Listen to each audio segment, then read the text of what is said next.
Well, welcome to How to Reduce Your Taxes Through Real Estate. It is my honor to introduce our guest speaker today, Anna Cruz. Anna is a former U.S. Air Force finance officer and an IRS enroll agent who has built a career helping investors, military families, and small business owners navigate the tax side of real estate. And what I especially appreciate is that she doesn't just advise real estate investor, she's one herself. So she understands firsthand the opportunities and challenges we face. So today she will be sharing practical taxes strategies that can help us become a more informed and successful investor. So take notes, save her contact information, and make sure you follow her journey because I have a feeling that you will want to stay connected. Anna, welcome. We're so glad to Thank have you you. with us, and the floor is yours. Hey, hi everyone. I'll tell you a little bit more about myself, even though Ari, you did a great job introducing me. Thank you so much for such a warm welcome. And thank you for everyone for taking the time to join me. I hope that you will find this fruitful. I grew up with a split between Alaska and New York. My parents were very eccentric.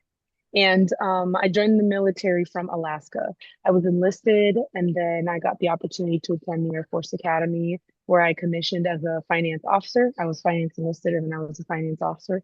I served for 10 years, met my wife, got my my bachelor's from the Air Force Academy, got my master's from New Mexico State University while I was in.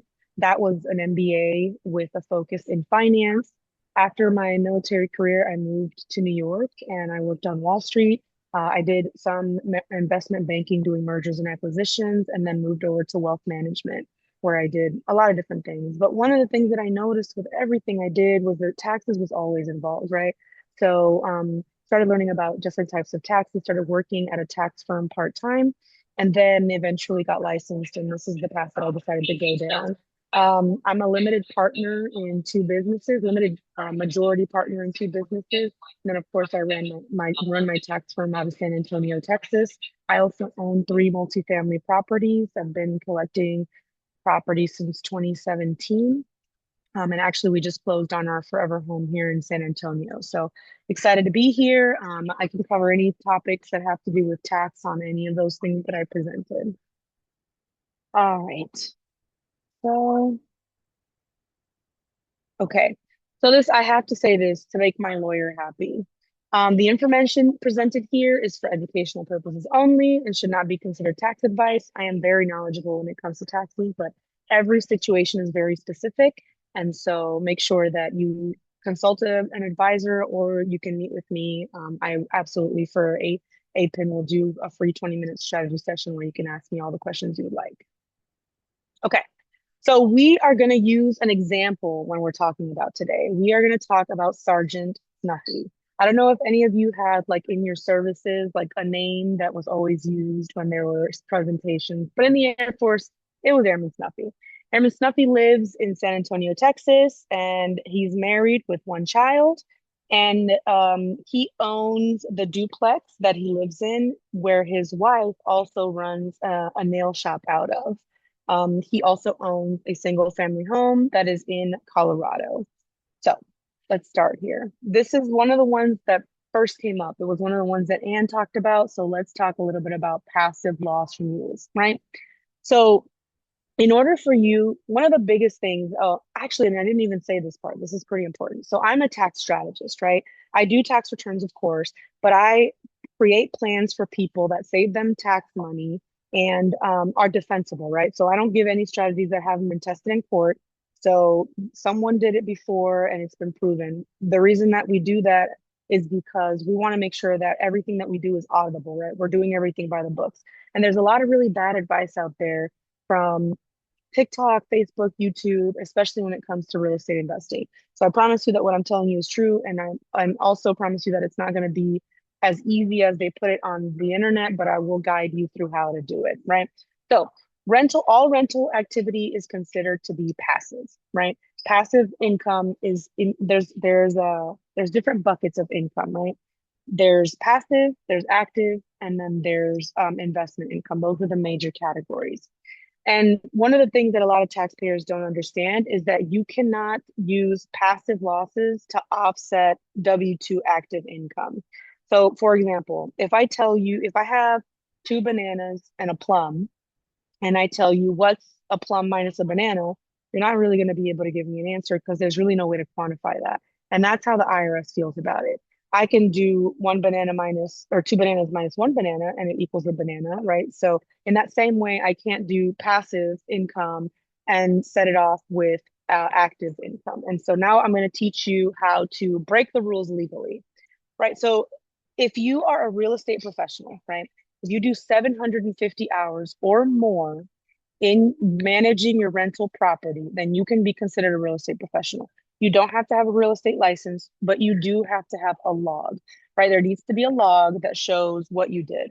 What I recommend to a lot of my realtors is use your calendar, right? If you took someone to an open house, that counts. If you were with a mentor for an hour or a convention, that counts. If you were just answering emails or on the MLS, anything that you do that works in real estate would count toward those 750 hours, right? So that's one of the ways. And then there's, of course, the short-term rental non-passive exemption, right? And the non-passive exemption says that if you rent your place for less than an average of 7 days, then you are able to qualify for material participation. And the material participation test requirements are down here.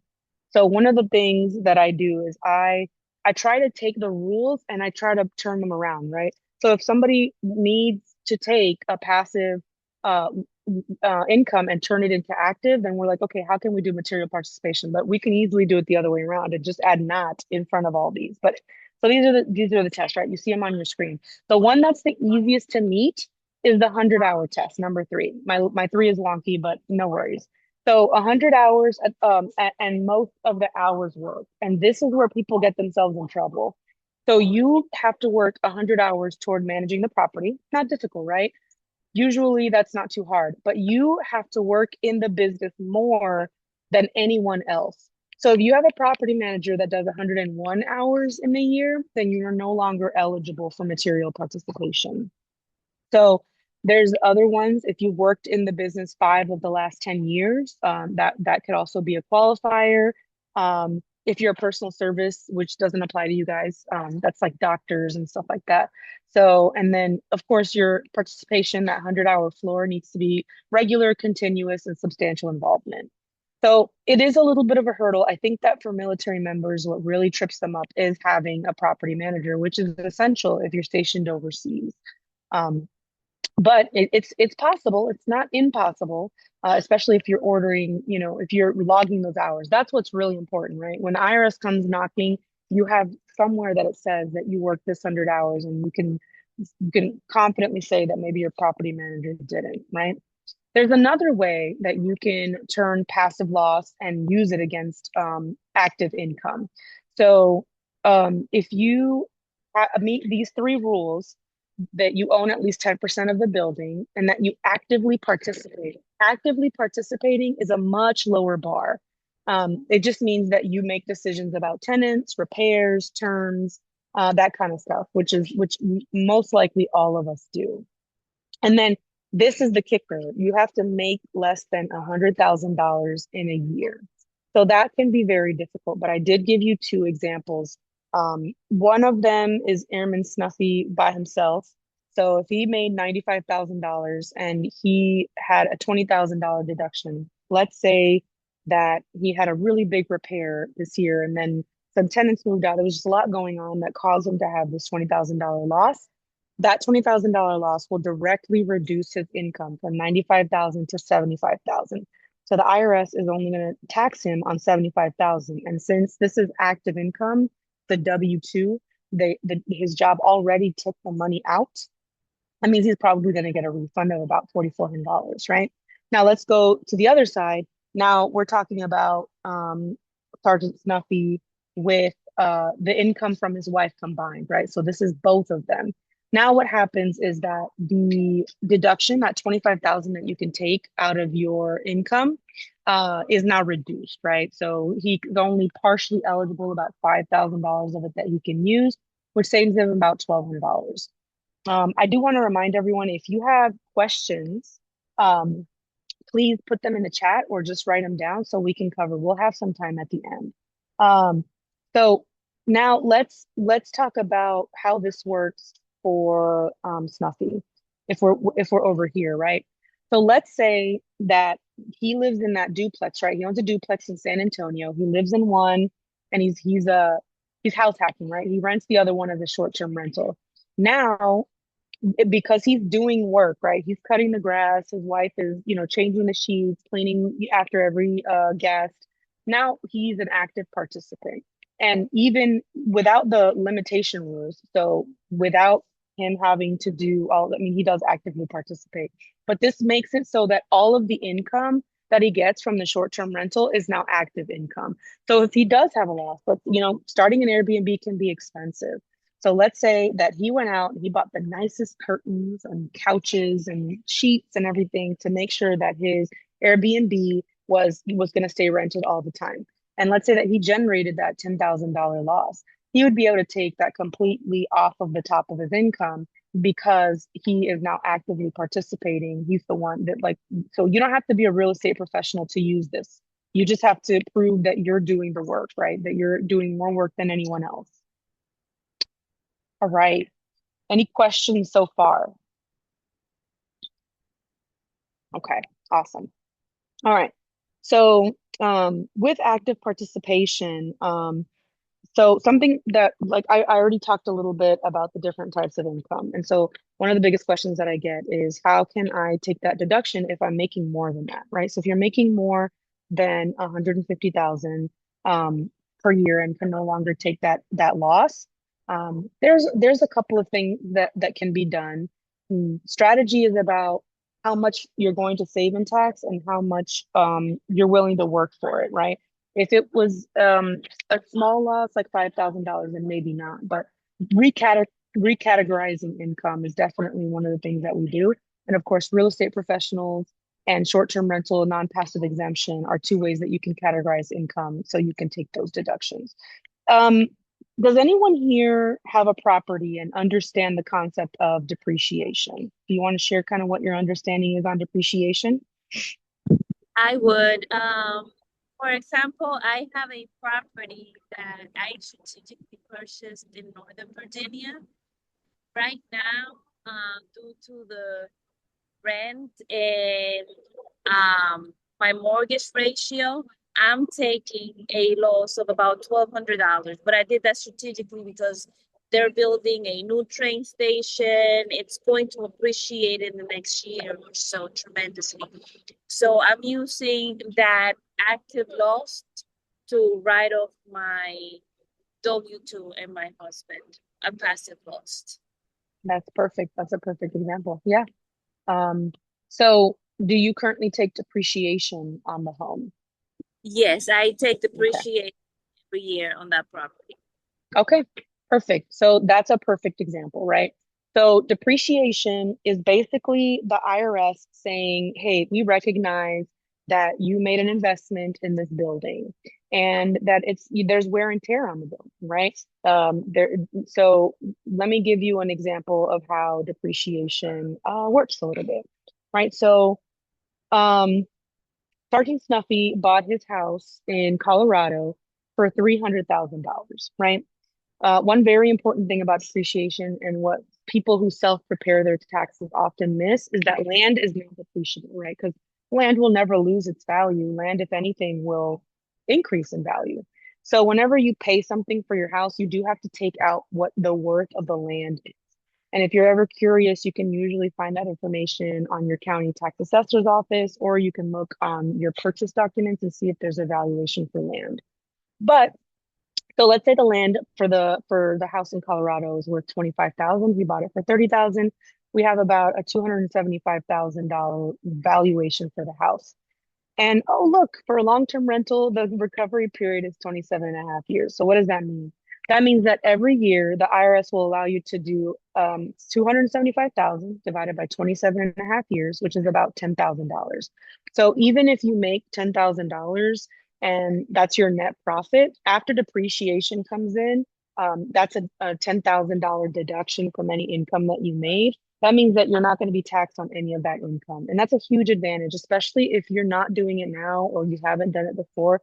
There is a way to catch up that depreciation. You want to take depreciation because the IRS is, when you sell the home, there's something called recapture, and the IRS is going to make you do recapture whether you took the tax benefits or not. So it's really important to take it, right? It's a huge deduction, and you're entitled to it, the code says, right? So what's different between a long-term rental, which is like the house that he's renting in Colorado, and a short-term rental, like the second part of his duplex that he's renting in Texas? Well, the recovery period goes down, which means that the deduction goes down, right? If you take that same 275,000 and you divide it by 39 years, it's substantially less, right? So, where was I going to go with this? This is where a lot of people talk about um, cost segregation studies. So the thing about cost segregation studies is there usually is a cost to do the study. And what a cost segregation study does is it breaks down a house into different components. So the house is worth $275,000, but how much is the HVAC worth? How much is the foundation worth? How much is the roof worth? And when we talk about cost seg, it's very, very granular, right? We're talking about how much do the studs, the trusses, the shingles, the sheet that goes on top of the roof before the shingles are put on. It's broken out into individual components. And then you can divide it by less, right? So again, um, Sergeant Stuffy, right? Sergeant Stuffy's roof has gone bad in his property in Colorado Springs, the single family home. And so he has to get it repaired. And it's a $20,000 repair. Um, if he did a cost segregation study, then maybe he could depreciate that $20,000 repair right now in the current year, right? And just wipe off all of his income. Again, tax concepts are very complicated. So maybe it's not in his best interest because he's not in a super high tax bracket, but it's something that you can do. If you're in a higher tax bracket and you want a bigger deduction, cost segregation study is an option. But beware, they are expensive. If you are ever thinking about hiring a cost segregation company, make sure that you do not do one that does virtual because it's not valid and the IRS will not accept it, right? A lot of companies say, we'll do a cost segregation study for $4,000. If they're not there on site, think about a electrical pan. I've actually had a client that went through an audit and it was disallowed for this exact reason.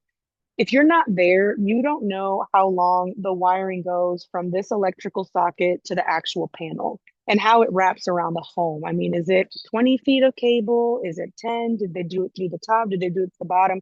All those little things are going to determine how much that home is worth when you break it down into its components. So there's a lot of sexiness around cost segregation studies, and I'm not discouraging you from doing them, but they're better for, first of all, they're better for commercial properties. That's usually where you really want to make your money back. And also you have to consider the losses that we talked about here, right? So if you have more than a $25,000 loss because you did a segregation study, it's not going anywhere. It's just going to sit there and be carried over year to year because you have too much losses and you're not going to be able to use them. So kind of a little bit of a bummer on those. But if you're getting into commercial real estate, I have seen people save 70, 80, $90,000 in taxes. I think that's the highest is 90 on segregation studies in 1 year. So very, very lucrative opportunity. I wanted this is kind of a side thing, but I really wanted to put this in here because I got a call from a dermatologist. Well, the husband is a dermatologist and the wife is a pharmacist, right? So they run a med spa together in Dallas. And she said, I own the building where our practice is. I own the building, and it's in a C corporation. And I was like, there are strategies for everyone, right? There is a strategy for very high net worth individuals to put property in a C corporation. It can help with deductions. It can help with inheritance, right? You just assign the shares to your child. You put it in a trust. It makes things a lot easier. But for most of us, a C corporation is a terrible idea for property because of double taxation.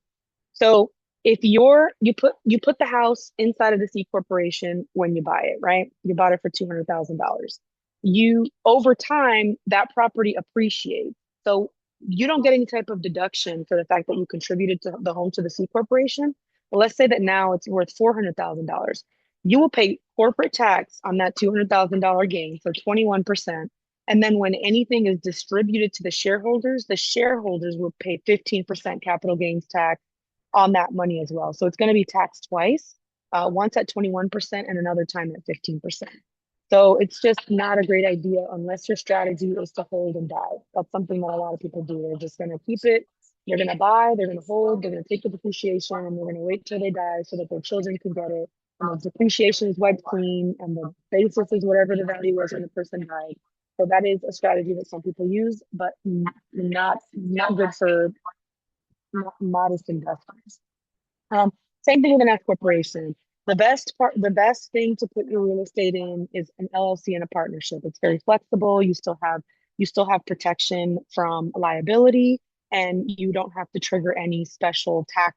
You can take it in, take it out as you can. Um, okay, so this applies to, I think his name was Josh. I'm sorry, I forgot it. Section 121 exclusion. So he asked me, he said he lives in his primary home and he's currently selling it to purchase overseas. So it's quite an advantage actually. So if you were a military member, you actually, so let me tell you what 121 is first. If you qualify, you can exclude up to $250,000 of profit from selling your home, from taxes. And if you're married, you can exclude up to $500,000. So let's say that you bought a home 10 years ago for $400,000 and now it's worth $800,000.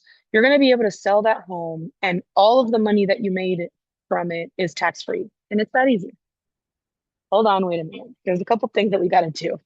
So you have to live in the house for at least 2 years, right? So you lived in it, you PCS, you used the VA loan, you bought a house, you lived in it for 2 years, you're good to go. If you're a civilian, you only get 2 out of 5 years from you owning the home, right? So if you go more than 3 years pretty much without living in it, or a total of five, then you lose that exclusion.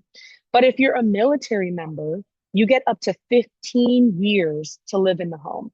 Now there's special exemptions for people who are guard, reserve, who've been activated, and the clock can get a little bit tricky. And it's very important that you live in the home first before you rent it out. But this is a great way to build wealth for military members. So you can take that money that you're not going to be taxed on, and you can take it to Guam or Japan, and you can buy your dream home, and your money will go much further. Um, yeah, okay. All right, and that is it. Now it's time to cover some of the questions. Did anyone put any questions in a chat or anything like that? I did have a question, Anna, if you have a Mm-hmm, moment. mm-hmm, So you mentioned this 121 exclusion applies to mm-hmm. military members.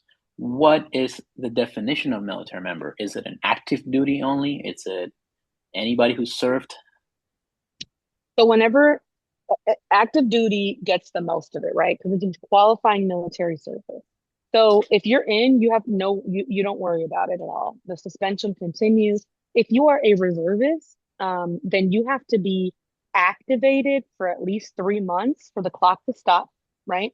At least 3 months. And then you have to be at least 50 miles away from your home, right? So if you do the 1 week in a month, 2 weeks a year, that's not going to work because it's not long enough. So if you're now no longer active duty, once you get out, that clock stops. So let's say that you lived in the house for 2 years, you moved out of the home, and you were in the military for 7 more years. So you're still good right now because you get to use 2 years out of the last, if you lived in it for 2 years, so out of the last 9 years. But that clock does stop when you get out. So if 2 years passes after you've already gone out, then now your exclusion is gone. I've been doing my taxes with the same CPA for the last 5 years. And even though I've picked up more properties and the big station overseas for the last 3 years, my effective tax rate has been 22%. But my question is, she says, oh, you have like tax credits, but still, like, Mm-hmm. why effective tax rate still 22%? As a matter of fact, I just picked up another property 2 weeks ago. Brand new property. I already have a tenant in, and it is an investment property. And I was just wondering, like, very superficial, like, would I still be in the same tax bracket, or I'll be able to um like reduce the taxes because it's an investment property now winning at 20%? Because that has not made any sense to me yet. Over. So you, so you're allowed to take 20% of any losses, right? So I don't know if you guys have realized, but real estate has gotten a little bit tough lately, right? Rents are going down, insurance is getting more expensive, contractor services and repairs are getting more expensive. So it's getting to be a much tighter market to make a margin in. So, and especially with properties that you just bought, like you recognize that you're taking a loss right now on one of the properties because there's a train station coming, right? So you anticipate that the rents will be higher soon. I would review a couple of things. I would review the expenses that you're on your tax return. There's a Schedule E. I would review the expenses that your accountant is claiming for each property. Each property should be listed separately. So each one should have a line for it, and each one should say, hey, I spent this much on property management, on repairs, on this, on that.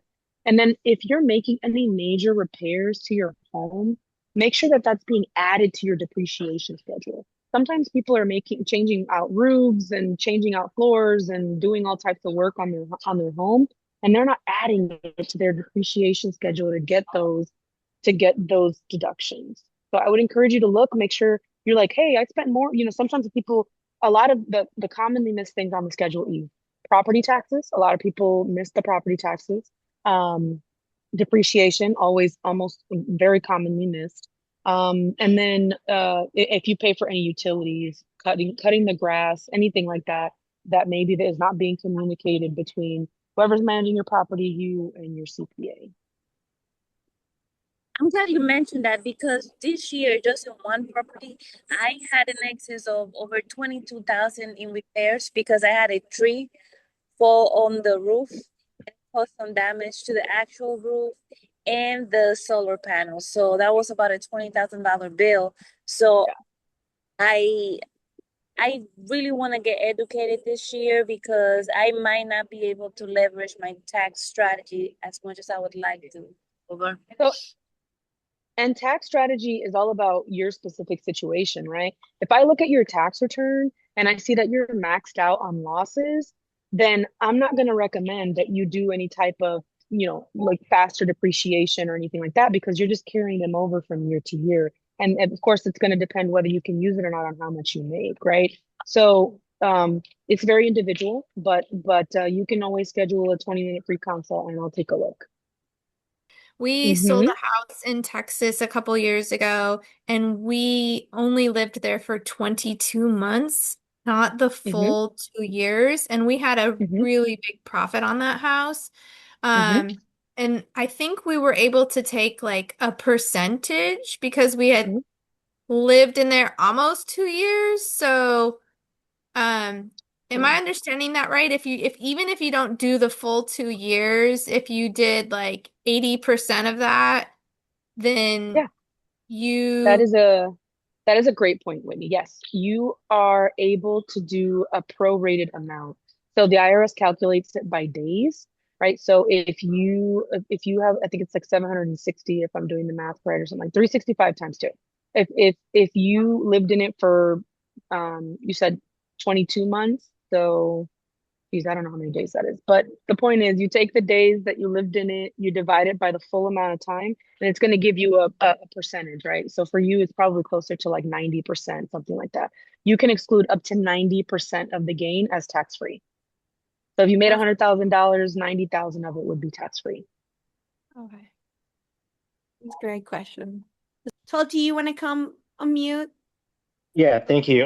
Going back to the 121 exclusion for military members, if let's say dual military, purchased a home, lived in it for more than 2 years, one of them is about to retire, and then throughout those years, you obviously rent it out. Good information about, you said 15 years, but one of them retires. Hmm. How will that impact the timeline? Is the other one still in? If the other one's still in and the other one retires, will that impact it in any way, shape, or form? It does not. The clock keeps going until that second spouse, as long as that second spouse's name is on the property.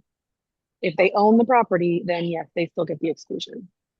Okay, And so one can count. even if their name is not on the title, if they live in a community property state like Texas, then it still counts because Texas considers my stuff y'all stuff. So it's still counts.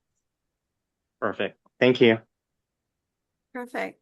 Okay, so I'm going to read a couple questions that we have on the chat, Anna. The first one that I Hmm. have says, can we get a tax reduction on a rental property that is on our own name, not in an LLC? If yes, how? Yes, you just it depends on what deductions you're talking about. So anything that's in your name or in an LLC is fine for you to deduct any expenses that you have. So depreciation, repairs, maintenance, utilities, all the things that I've mentioned, you can still, there's no need for it to be in an LLC for you to take those deductions. You're entitled to them. You're the owner. Perfect. Then I have here, it says, selling primary to use proceed to purchase overseas and best tips to consider. I think when we ask for registration, we encourage people to send us some questions. So I think this person wanting to know, and I think it was referring to sell primary. I think you referred during the presentation.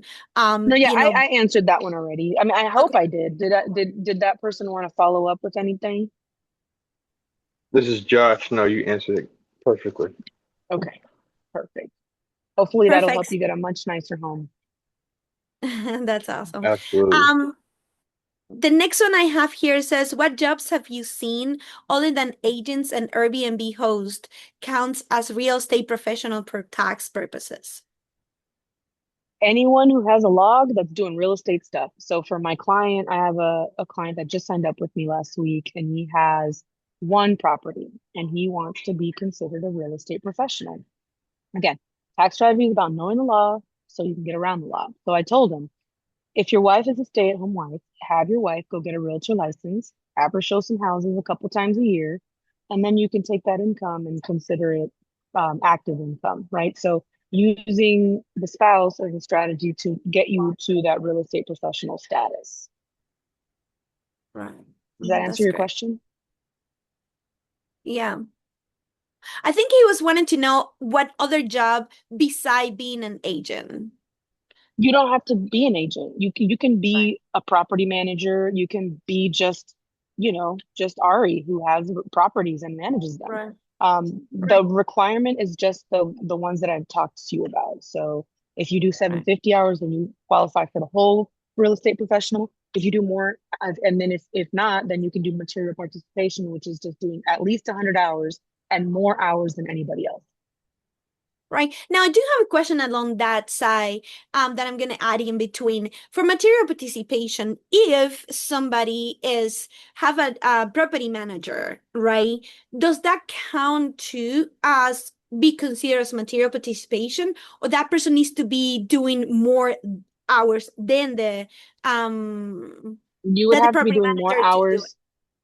So you would have to be doing more hours than the property manager. But if you own multiple properties, you can do something that we call grouping, right?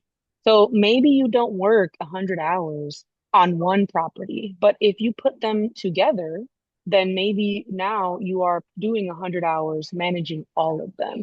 So as a collective unit, you're doing more hours on the properties than your property managers, your individual property managers. Got it. Okay. Okay, sounds good.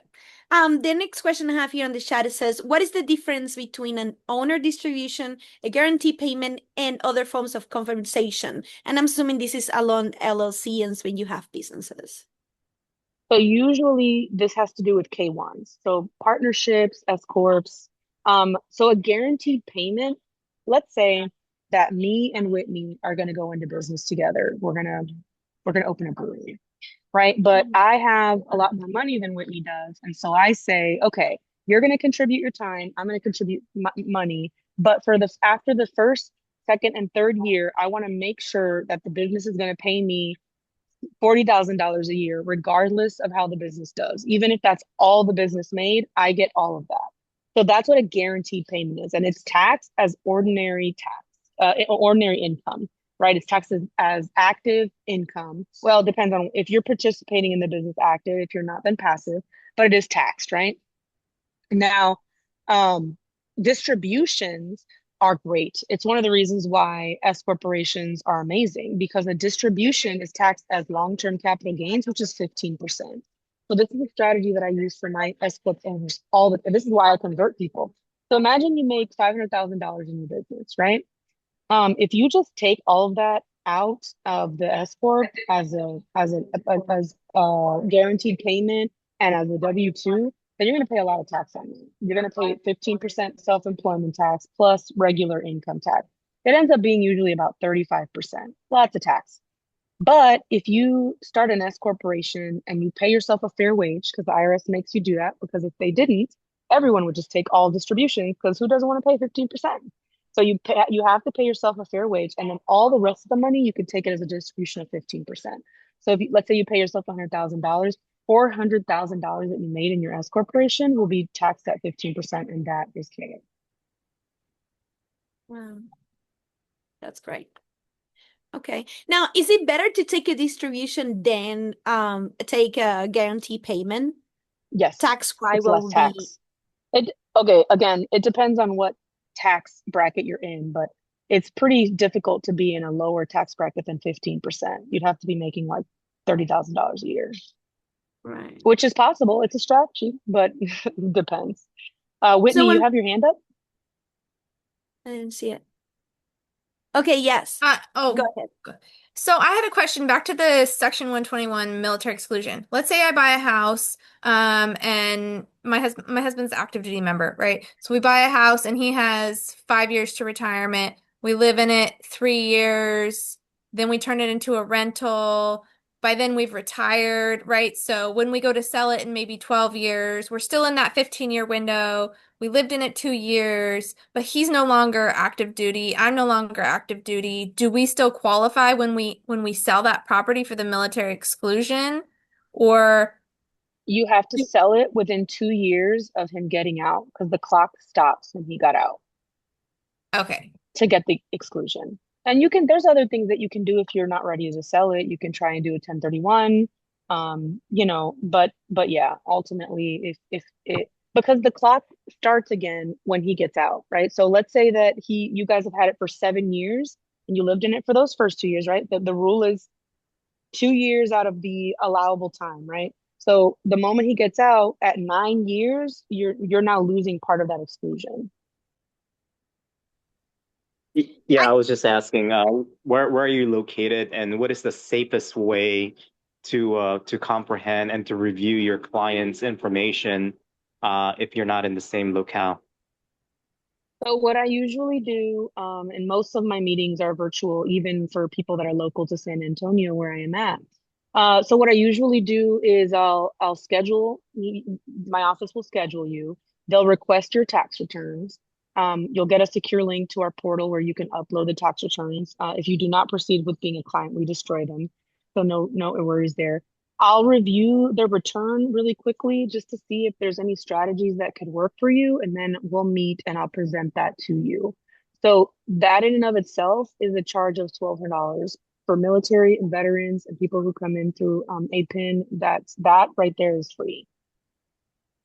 Perfect. So And by the way, going away from that, you'll have many tax saving strategies. If you want to implement them and want me to help you with them, then of course there's a charge, but you'll get that and you can run with it if you would like. So, team, I'm going to leave this 1 second. This is your time to get a good picture of Anna. contact information if you want to reach out to her. Again, Anna, thank you so much for that incredible presentation and sharing so many practical tips with us. Yes, right now we have on the screen our 2026 program. Please save the date for our upcoming event. We host this session every other month, and each session is going to feature a new guest speaker and topics to help you grow as an investor. Our next and last event for the year is going to be on October 17. So please save the date for that, and follow us on our different channels for more information.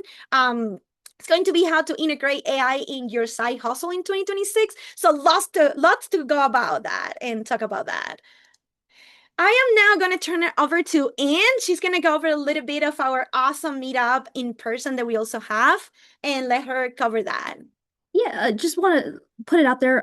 For those of you who don't know, we as a community, as an Asia Pacific Investor Network, we came together in 2022. So we're coming up on 4 years. And when we first started, majority of us just were connected virtually, right? Just through these Zooms and just but mostly virtually. And so when I moved back to Guam, which is home for me, where I was born and raised, I wanted a way for us to connect in person, right? Because if those of you who've gone out networking, attended other conferences or events, ultimately, hands down, in-person networking is the way to go. And so I really wanted to kind of create that experience. And so that's why we had one set up.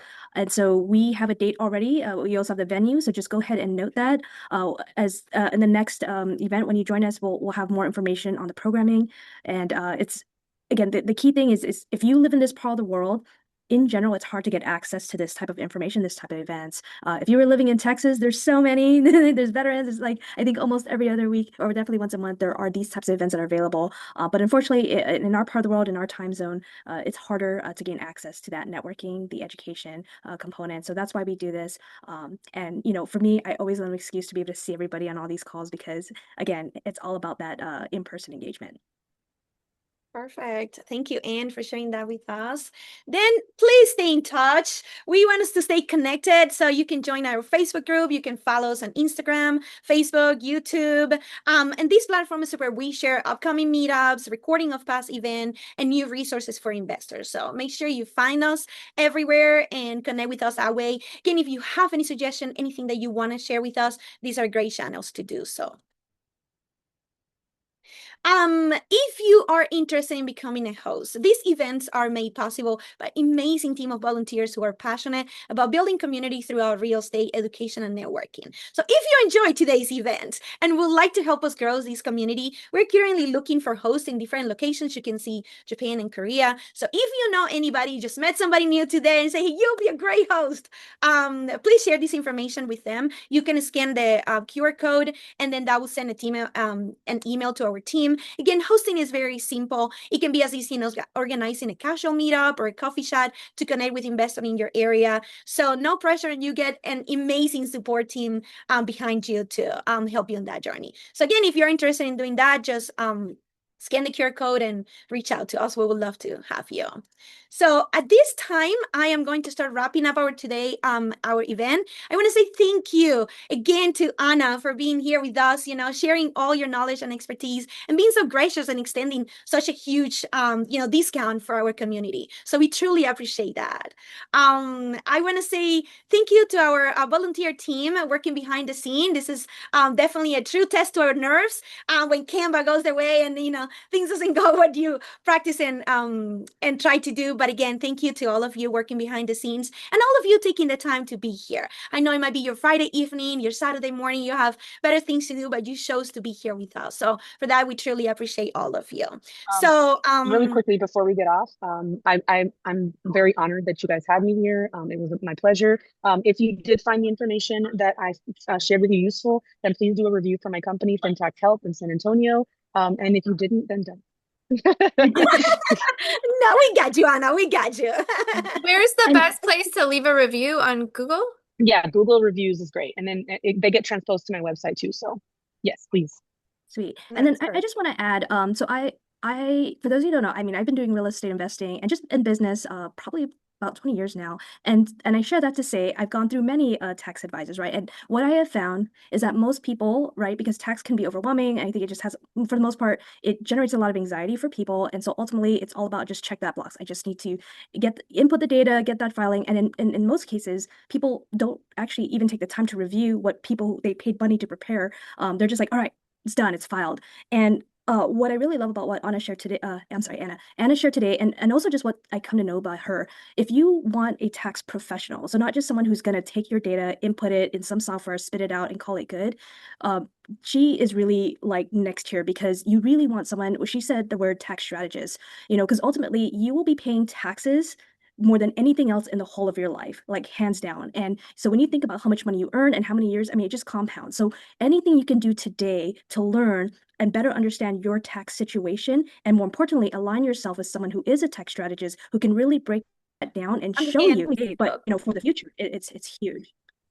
Did you lose me? We lost you for a second, but now you're back. Yeah. Yeah. So bottom line, if you're on this call, I think, really take Anna's contact information and hold it, and just take time to talk to her, because there are many people who say that they do tax preparation, but ultimately what they are doing is just taking your data and putting it in software, and e-filing it for you. And most people, because it causes them so much anxiety, they don't even give it a second thought.